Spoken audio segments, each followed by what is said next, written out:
Learning a 3D software such as Blender can take a considerable amount of time and effort, but there are some tips I am going to share with you in this video to help you make the process less tedious and more enjoyable, but most importantly you will be more efficient and you will see more results in a shorter period of time if you follow these tips.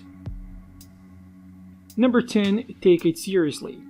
I want to start with this point because anything else I am going to say does not really matter if you are not serious and determined to learn this fantastic 3D software that is available for free for everyone, no questions asked. Today everything is easily available for aspiring 3D artists, so in my opinion, if you can't learn Blender, it is either because you're not really interested in being a 3D artist, meaning it is not your calling, or you are not serious about it, which is worse I think, because you have an opportunity to have a fantastic skill set that can turn out to be a source of income potentially in the future, or at least you will have a fantastic hobby like no other one. A lot of people that want to learn Blender or any other 3D software waste a lot of their time doing things such as playing video games for long hours, which does not really align with their intentions and shows that they are not serious about learning.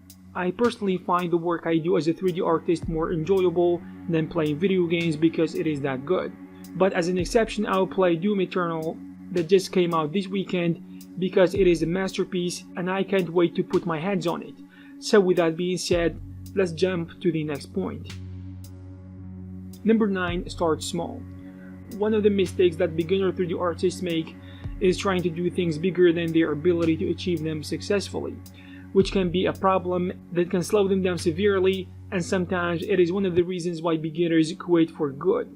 For example, if you are new to Blender, don't start with modeling a car or spaceship because it is going to make the feedback loop so long and it may cause you to lose confidence in your ability to create stuff and work on projects as a 3D artist. What you want to do is to work on small props that will probably take less than 1 hour to finish, which will boost your confidence and allow you to experiment with different tools and methods using Blender.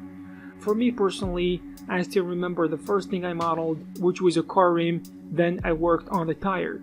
It was fun and easy to create in a short period of time, but most importantly, it gave me momentum to keep learning and creating more things. If the first few things you try to create are extremely hard, I think it will impact your speed of learning as a 3D artist in the future. Number 8. Apply as you learn. Also, one of the effective ways to save time when learning Blender is to apply what you watch right away, because if you let the tutorial end and then start applying, you will make it harder and more time consuming for yourself. And the good thing is you can follow another method without going back and forth, which can be difficult. Just pause the video, apply what you saw, then resume, then pause again, apply, and so on and so forth. Number 7. Use other artists' assets. This one can save you hours, even days sometimes, because you don't have to start from scratch every time you want to learn something. Let's just say you want to learn UV unwrapping. You don't have to model all the assets on your own, because sometimes you can download the model with the tutorial, so you can learn using it right away without having to spend hours and hours in modeling, which can be frustrating sometimes. Also, when it comes to learning rigging, for example, modeling every character you want to rig is going to be time consuming, but using a ready character is going to be astronomically faster, and it will let you focus on the matter at hand, which is rigging in this case. Not waste your time on something that you already know how to do. This tip can be more effective, I believe, when trying to learn lighting and rendering, because honestly modeling a scene can be very time consuming compared to rendering. Number 6. Don't try to learn everything.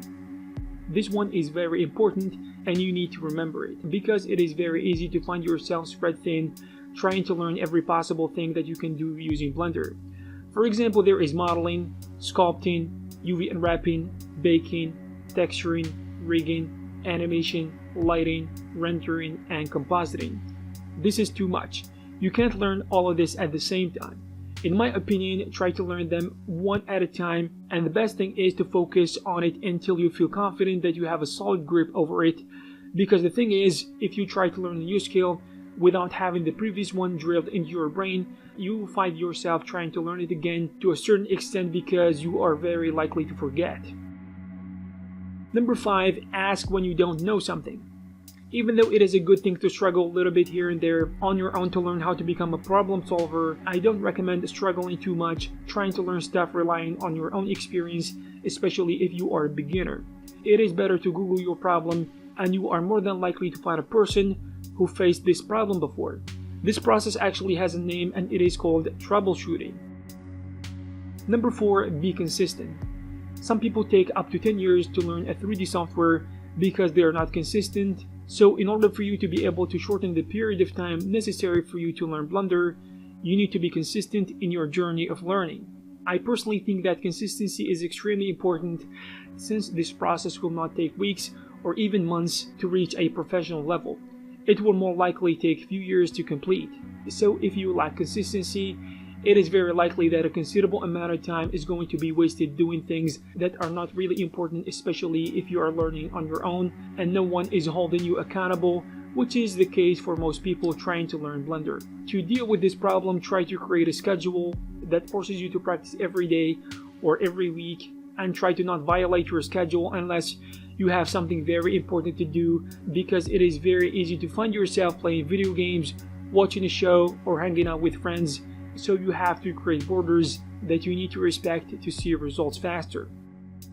Number 3, focus on practice, not theory.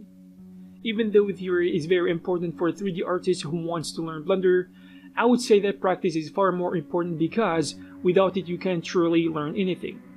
Focusing on consuming learning content like watching too many YouTube tutorials or long video courses without applying what you learn is a big time waster and can slow you down severely, especially if you pick up the habit of being a passive learner, meaning you just receive and consume information without applying what you learn, let alone trying to apply that knowledge on your own personal projects.